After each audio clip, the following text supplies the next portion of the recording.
సామెతల గ్రంథం 19వ అధ్యాయం.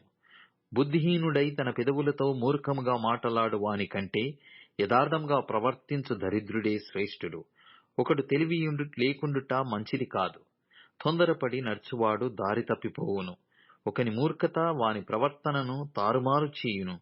అట్టివాడు హృదయమున యెహోవా మీద కోపించును. ధనముగల వానికి స్నేహితులు అధికముగా నుందురు. దరిద్రుడు తన స్నేహితులను పోగొట్టుకొనును. కూటసాక్షి శిక్షనందకపోడు. అబద్ధములాడువాడు తప్పించుకొనడు. అనేకులు గొప్పవారి కటాక్షము వెదుకుదురు. దాతకు అందరూ స్నేహితులే. బీదవాడు తన చట్టములందరికీ అసహ్యుడు. అట్టివానికి స్నేహితులు మరి దూరస్థులగుదురు. వాడు నిరర్థకమైన మాటలు వెంటాడువాడు. బుద్ధి సంపాదించుకొనువాడు తన ప్రాణమునకు ఉపకారి. వివేచనను లక్ష్యము చేయువాడు మేలు పొందును.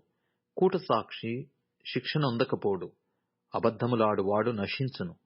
భోగములననుభవించుట బుద్ధిహీనునికి తగదు. రాజుల నేలుట దాసునికి బొత్తిగా తగదు. ఒకని సుబుద్ధి వానికి దీర్ఘశాంతమునిచ్చును. తప్పులు క్షమించుట అట్టివానికి ఘనతనిచ్చును. రాజు కోపము సింహగర్జన వంటిది. అతని కటాక్షము గడ్డిమీద కురియు మంచు వంటిది. బుద్ధిహీనుడగు కుమారుడు తన తండ్రికి చేటు తెచ్చును. భార్యతోడి పోరు ఎడతెగక పడుచుండు బిందువులతో సమానము. గృహమును విత్తమును పితరులిచ్చిన స్వాస్థ్యము. సుబుద్ధి గల భార్య యెహోవా యొక్క దానము. సోమరితనము గాఢనిద్రలో పడవేయును. సోమరివాడు పస్తుపడియుండును. ఆజ్ఞను గైకొనువాడు తన్ను కాపాడుకొనువాడు.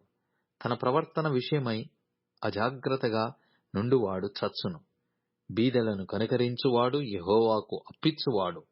వాని ఉపకారమునకు ఆయన ప్రత్యుపకారము చేయును. బుద్ధి వచ్చునని నీ కుమారుని శిక్షింపుము. అయితే వాడు చావవలెనని కోరవద్దు. మహాకోపియగువాడు దండన తప్పించుకొనడు. వాని తప్పించినను వాడు మరల కోపించుచునేయుండును.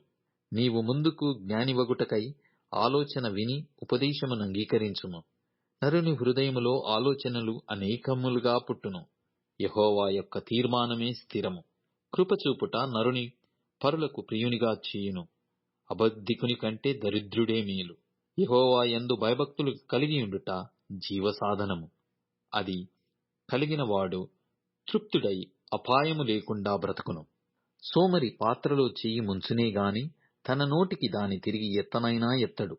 అపహాసకులు దండింపబడగా చూచి జ్ఞానము లేని వారు జ్ఞానము నొందుదురు. వివేకులను గద్దించిన ఎడల వారు జ్ఞానవృద్ధి నొందుదురు. తండ్రికి కీడు చేసి తల్లిని తరిమివేయువాడు అవమానమును అపకీర్తిని కలగజేయువాడు. నా కుమారుడా, తెలివి పుట్టించు మాటలను నీవు మీరగోరితివా? ఉపదేశము వినుట ఇక మానుకొనుము. వ్యర్థుడైన సాక్షి న్యాయము నపహసించును. భక్తిహీనుల నోరు దోషమును జుర్రుకొనును. అపహాసకులకు తీర్పులును బుద్ధిహీనుల వీపులకు దెబ్బలును నియమింపబడియున్నవి.